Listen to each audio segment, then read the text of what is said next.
Γεια σας παιδιά, σήμερα θέλω να σας δείξω συλλογή μου από δυναμητάκια. Έχουμε τα κλασικά σπίρτα για να ανάβουμε τις γουρούνες με ασφάλεια. Με ένα μπαλάκι crunch που σκάρει αρκετές φορές, πολύ καλό.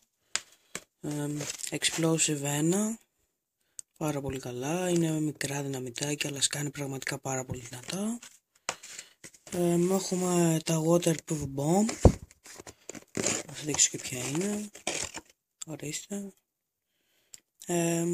Δεν είναι τόσο δυνατά, αλλά έχουν την ιδιότητα να σκάνε μες στο νερό και αυτό είναι πραγματικά πολύ ωραίο. Έχουμε έναν ανεμόμυλο που γυρνάει σαν σβούρα, ανυψώνεται και σκάει στον αέρα σαν πυροτέχνημα. Είναι σαν το μπονζάι περίπου, όχι ακριβώς, σκάει λίγο πιο σιγά.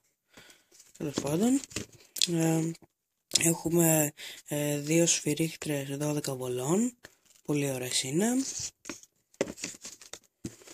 Και έχουμε και 6 με φυστομάνες, όπου γουρούνες, τις αποκαλούμε γουρούνες εμείς. Είναι πάρα πολύ καλές όπως πάντα. Αυτό ήταν παιδιά το βίντεο. Σας ευχαριστώ που με είδατε. Κάντε και κανένα like, δεν είναι κακό. Γεια σας.